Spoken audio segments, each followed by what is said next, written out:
இயேசுவில் பிரியமானவர்களே, இன்று 3 முக்கியமான நிகழ்வுகள். ஒன்று, நம்முடைய இதயத்திற்கு மிகவும் நெருக்கமான இந்த மாதத்தினுடைய முதல் வெள்ளிக்கிழமை. ஆண்டவருடைய ஆசீர்வாதங்களை, அவருடைய இரக்கத்தை அனைவரும் பெற்றுக்கொள்ளும்படியாக அனைவருமே கூடி வருகின்ற நாள்.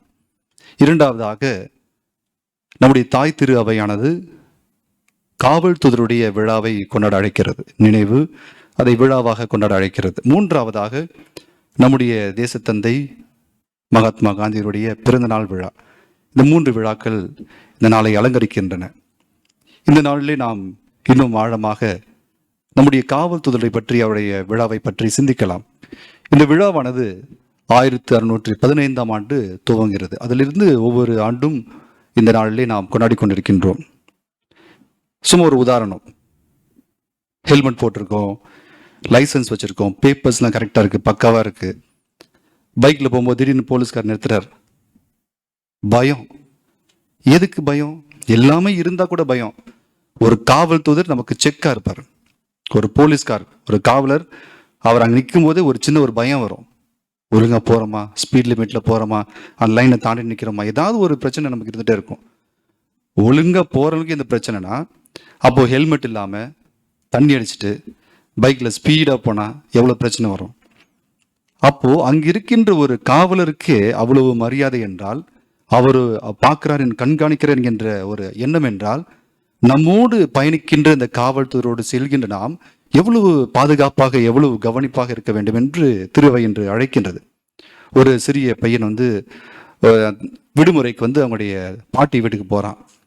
அங்க பாட்டி அழகான ஒரு ஆணுடைய படத்தை வச்சிருக்காங்க. அந்த படத்துக்கு கீழே எழுதி வச்சிருக்காங்க, கடவுள் உன்னை கண்ணோக்கி கொண்டிருக்கிறார் என்று எழுதியிருக்கிறாங்க. உடனே இந்த பையனுக்கு பயம். பாட்டிட்டு போய் சொல்றான், என்ன பாட்டி இப்படி எழுதி வச்சிருக்கீங்க?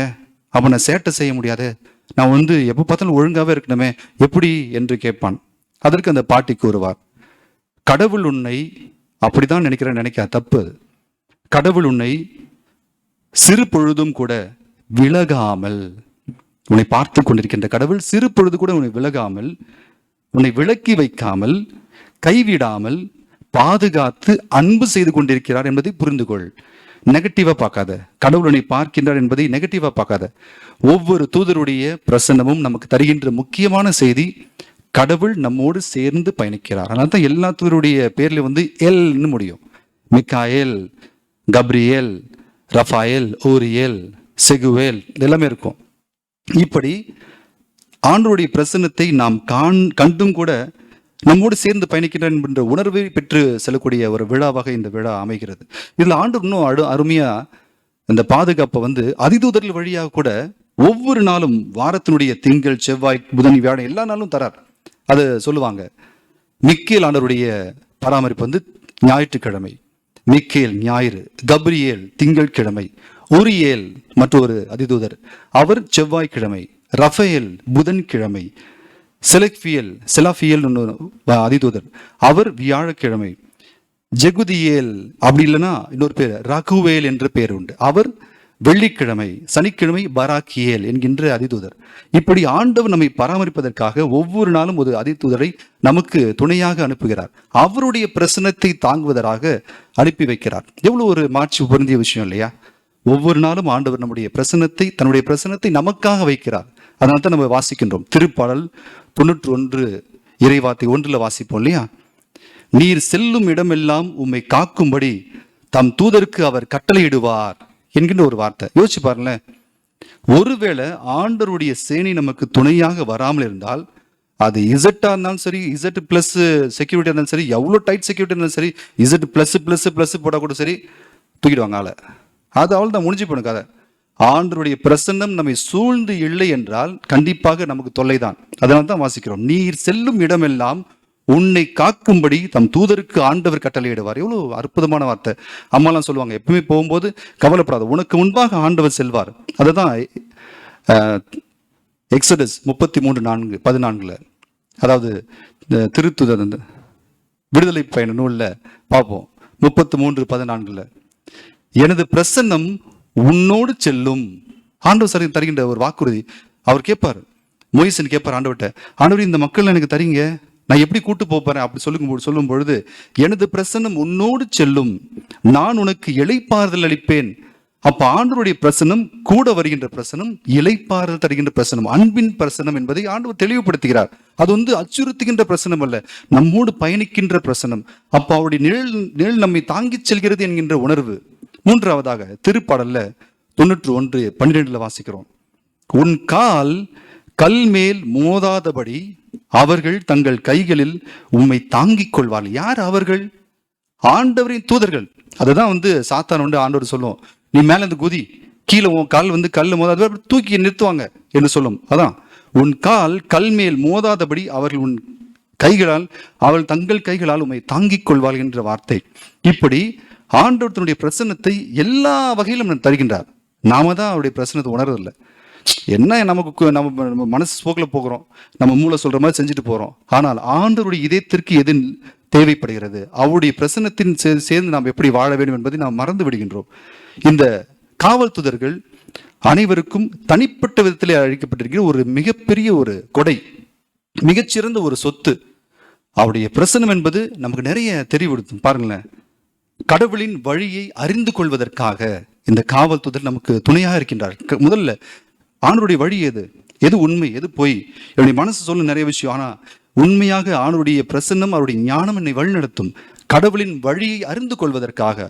இரண்டாவதாக அவர் வழியை விட்டு விலகி செல்லாமல் இருப்பதற்காக. தெரிஞ்சுட்டு மட்டும் போகாது, இதுதான் ஆண்டவர் வழியும் தெரியும், ஆனா ஏன் ரூட்ல போவேன் இல்ல, அவருடைய வழியை விட்டு விலகி செல்லாமல் என்னுடைய மனசாட்சியாக பேசிக்கொண்டே இருப்பார் காவல் தூதர். அப்படி மூன்றாவதாக தீய ஆவிடமிருந்து நம்மை காப்பதற்காக.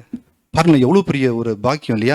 நம்மை சுற்றி சில பசங்களாம் பார்ப்போம், சின்ன பசங்களாம் காலைல பிளெஸிங் வருவாங்க, ஃபாதர் நைட்லாம் தூங்கவே இல்லை, புள்ள அழுதுகிட்டே இருக்கு, ஏதோ பார்த்து பயந்துருச்சு. அப்போ தீய ஆவின் பிரசன்னம் நம்மை நோக்கி வருகின்ற பொழுது அந்த பிள்ளையை சுற்றி இருக்கின்ற அந்த வானதூதரை காப்பாற்றுவார். நம்ம என்ன பண்ண, உதவி செய்ய வேண்டும். எதுவுமே கண்டுக்காம பிள்ளை போட்டு தூங்கக்கூடாது. அதை சிலுவையை வரைந்து விட்டு, சில பேர்லாம் சொல்லுவாங்க என் திசை சிலுவை என்று கூறுவார்கள். 8 திசையிலும் சிலுவை போறது, கிழக்கு மேற்கு வடக்கு தெற்கு தென்கிழக்கு தென்மேற்கு வடகிழக்கு வடக்கு மேற்கு. இது நான் என் திசையில சிலுவை போடுத்துவோம். ஏன்? ஆண்டவரின் பிரசனம் சூழ்ந்து நின்று காக்க வேண்டும் குழந்தைகளை, நம்மை குடும்பத்தை காக்க வேண்டும் என்கிற சிந்தனை. பாவத்தில் விழாதிருப்பதற்காக இந்த காவல் தூதர் நமக்கு துணையாக இருப்பார்கள். பாவத்தில் விழுந்துடுவோம், அப்ப அவங்க என்ன பண்ணுவாங்க, விழாம காப்பாடு. ஒருவேளை நம் பாவத்தில் விழுந்து விட்டால் கூட, பாவத்தில் விழுந்தாலும் கூட எழுந்து நடக்க நமக்கு உதவி புரிகின்ற பிரசன்னமாக இருக்கின்றார்கள் நம்முடைய காவல் தூதர்கள். அடுத்ததாக நல்ல ஜபங்களை, நம்முடைய தேவைகளை ஆண்டவரிடம் அப்படி எடுத்துச் செல்கின்றவர்களாக. நம்முடைய தேவை நம்ம சொல்கின்ற பொழுது, ஏதோ நம்முடைய பெரிய பாக்கியம், நம்ம செஞ்ச பெரிய கொடுப்பினை, அதெல்லாம் நான் ஆண்டவர் நேரம் பேசுவேன், அதெல்லாம் ஒன்றும் நடக்காது. அவருடைய பிரசன்னத்திற்கு சார்பாக நம்மோடு இருக்கின்ற இந்த வானதூதர்கள் நம்முடைய ஜபங்களை எடுத்துச் செல்கிறார்கள். எடுத்து சென்று ஆண்டவரிடம் கொடுக்கிறார்கள். தான் பல முறை இந்த வானதூதர்லாம் காவல் தூதர்கள் ஏமாந்து போறாங்களாம். ஃபாதர் கூட சொல்லுவாங்க, தாமஸ் ஃபாதர் சொல்லுவாங்க இல்லையா, அந்த காவல் தூதர்கள், நம்முடைய காவல் தூதர்கள் திருப்பலிக்கு வரும்போது ஏமாந்து செல்வார்கள்.